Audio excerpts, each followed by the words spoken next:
একজন মা শিক্ষিত হোক বা অশিক্ষিত, জ্ঞানী হোক বা মূর্খ, তার দেওয়া শিক্ষাটা হচ্ছে সন্তানের কাছে সবথেকে বেস্ট শিক্ষা। আর সে যে শিক্ষাটা পায় মায়ের থেকে, সে শিক্ষা কিন্তু কোনো বই, কোনো ইউনিভার্সিটি, কোথাও থেকে সে শিক্ষা পাওয়া যায় না। বিসমিল্লাহির রহমানির রহিম। আসসালামু আলাইকুম এভরিওয়ান। কেমন আছেন সবাই? দোয়া করছি সবাই ভালো থাকুন।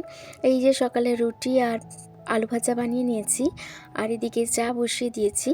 আজ বাবুর পরীক্ষা আছে, তো বাবুর পরীক্ষার জন্যই আমি ভালো করে ভিডিও দিতে পারছি না, কারণ দু ভাই বোনেরই একসঙ্গে এক্সাম আরম্ভ হয়ে গেছে।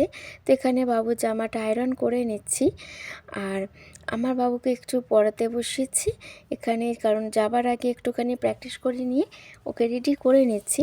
আর যে কথাটা প্রত্যেক দিন বলি, আপনাদের যদি আমার ভিডিওর কোনো অংশ ভালো লাগে, প্লিজ একটা লাইক করে দেবেন, আর যদি মন চায় পারলে চ্যানেলটা সাবস্ক্রাইব করে নেবেন।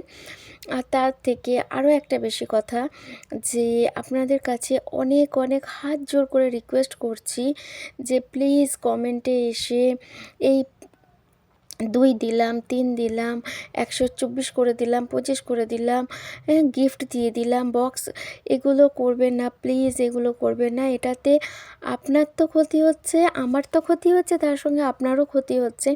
আমরা সবাই মিলে যে এত মেহনত করছি এই ইউটিউবে, এই প্ল্যাটফর্মটায় টিকে থাকার জন্য, একটা একটা পথ খুঁজে পাওয়ার জন্য, বেঁচে থাকার।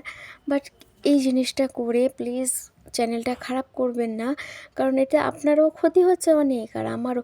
আর এই ধরনের স্প্যাম করে কমেন্ট করবেন না, তাহলে আপনার চ্যানেলের রিচও কমে যাবে। তো প্লিজ এই ধরনের করবেন না কমেন্ট। আর যদি ভিডিওটা দেখতে ইচ্ছা না করে, আপনার স্কিপ করে চলে যাবেন, দরকার নেই। বাট ভিডিওটা একটুখানি চালু করে আর স্কিপ করে দিলেন, কারণ একটা ভিডিও বানাতে অনেক মেহনত লাগে। এই যে বাবু স্কুল চলে যাচ্ছে, বাবুকে চাটা করে ওর আজকে নিচে গাড়ি দাঁড়িয়ে আছে, তো ওখানেও চলে যাচ্ছে। আর এখানে আমার মেয়ে দিনিয়া যাচ্ছে, কারণ ওর একটু বেলায় এক্সাম আছে। তো জানেন তো, যেটা বলছি, যে এই ধরনের করবেন না প্লিজ। অনেক কষ্ট করে কিন্তু এই প্ল্যাটফর্মটায় এসেছি, কারণ অনেকে শখেতে আসে ইউটিউবে, বাট আমি শখে আসিনি, আমার প্রয়োজন, আমার ইউটিউবটা খুবই প্রয়োজন। যেটা যারা আপনারা আমার আগের ভিডিও দেখেছেন তারা নিশ্চয়ই জানেন। তো প্লিজ একটা মানুষের জেনে শুনে ক্ষতি কখনোই করবেন না, কারণ আমার আব্বা বলে যে জেনে শুনে কোনো মানুষের ক্ষতি করতে নেই, তার উপকার করতে না পারি তার অপকার কখনোই করা উচিত নয়। এই যে কথা বলতে বলতে আজকে আমি একেবারে নিরামিষ রান্না করব, মানে মাছ মাংস কিছুই রান্না করব না। এখানে পেঁপে আলু দিয়ে একটা ভাজি বানাবো।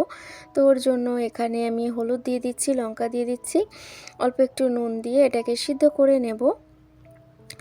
যেটা আর ভিডিও শুরুতে যেটা বলছিলাম, যে একজন মা হচ্ছে বেস্ট শিক্ষক, কারণ মায়ের থেকে যে শিক্ষাটা পাওয়া যায় না, সে শিক্ষা সত্যি কোনো কোনো ইউনিভার্সিটিতে, কোনো স্কুল কলেজ কোথাও পাবেন না সেই শিক্ষা। কারণ মায়ের দেওয়া সুশিক্ষাটা একটা মানুষকে গুণটা সারা জীবনই থেকে যায়।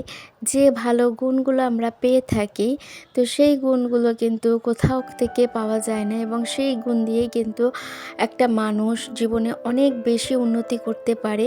একটা সুশিক্ষায় একটা মানুষকে বড় হতে সাহায্য করে।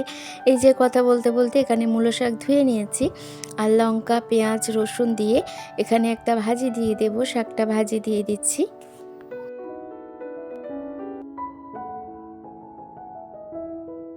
আজকে একটু মার্কেট যাব, তো ওই জন্যই রান্নাটা তাড়াতাড়ি বসিয়ে নিচ্ছি, যেগুলো তাড়াতাড়ি হবে সেটাই করে নিচ্ছি। তো এখানে শাক ভাজিটাও রেডি হয়ে গেছে, এরপর পেঁপে ভাজিটাও দিয়ে দেব। এখানেও রসুন, পেঁয়াজ, লঙ্কা দিয়ে আমি এটাকে ভাজি দিয়ে দিচ্ছি। আর দিন যত ঘনিয়ে আসছে মনটাও খারাপ হয়ে যাচ্ছে। এই যে ডালও বানিয়ে নিয়েছি, তারপর আমরা রাস্তায় বেরিয়ে পড়েছি দোকানে যাব বলে। তো কারণ হাতে আর মোটেও সময় নেই, কারণ এই বাচ্চাদের এক্সামও শুরু হয়ে গেছে। তো এই মাসটা গেলেই কিন্তু আমরা এই বাসা ছাড়বো। তো আমার ভিডিওটা এতক্ষণ পর্যন্ত দেখার জন্য আপনাদের অনেক অনেক ধন্যবাদ। তো ভালো লাগলে একটা লাইক করবেন। দেখা হচ্ছে পরের ব্লগে। আল্লাহ হাফিজ।